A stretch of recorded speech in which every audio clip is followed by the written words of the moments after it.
Alongside Enoch Mwamba, Jim Barker, Milt Stiegel, and before this game started, we looked at each other and we said, which one of these teams is legit and which one is fooling us? Well, it turns out that maybe the Calgary Stampeders, coming off that tremendous win over the BC Lions, have fooled us, but the Ottawa Redblacks are a legit football team. They moved to 5-2. They are perfect at home. And Jim, we love talking about this man. It is Kalil Pimpleton, or as we like to call him, Lord Pimpleton, House of Redblacks. He was great once again. Well, the Lord he absolutely has made a difference with this football team. He's given them a dynamic player that can make plays when they need it. Today, he goes to punt returner with Devon Deadman out and takes it to the house. He just does everything. He makes big catches.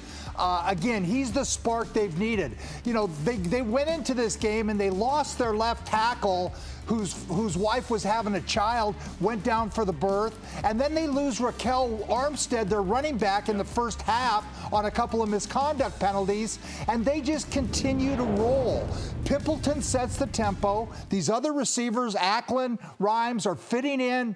Justin Hardy, they're just actually doing a great job. Tommy Condell is the offensive coordinator, has really got that offense rolling, Enoch. Absolutely, Coach. You talk about how dynamic that offense looked tonight. Well, the opposite is to be said about the Calgary offense, and a large reason for that has to do with that defense by the Ottawa Redblacks. You talk about Jake Maier, who had a 307-yard game against one of the better teams in the CFL, the BC Lions, last week. Tonight, he only had 136 yards, and he was not able to get anything going. He couldn't find any receivers. I mean, Lorenzo Malden was in the backfield as many times as you can possibly imagine, and he was beating his chest in a sight that Bobby Dice likes to see.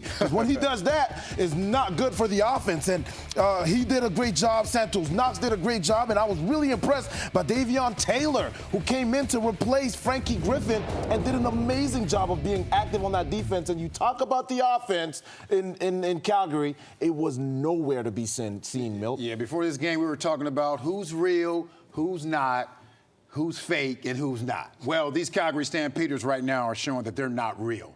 And we were giving a lot of credit, a lot of pundits were, a lot of fans were to Jake Maier, like he was turning that corner. Well, he put that car in reverse. This team right now is in reverse. They had a great opportunity after what they did to the BC Lions last week, after Maier outplayed Vernon Adams, the man who I think is going to be the MOP of this league, and you go out and you put a performance like this. You talked about in the first half, they didn't have one of their starting tackles. The running back got hurt. They knew the Ottawa Redblacks couldn't run the ball, and they still couldn't stop them. That has to be some concern right there. So we know Dave Dickinson. We know he's going to do everything in his power to get this team back on track. But right now, I don't think they're a real team, a real contender in the CFL. And still winless on the road. They have yet to win away from Calgary. They look like a totally different team. But as for the Ottawa Redblacks, how great is it? They haven't lost at home. How great is it for these home fans now? They have won fantastic. 4 straight at home for the first time since 1978. And now they get to go on the bye on a high as we send it back to SportsCenter.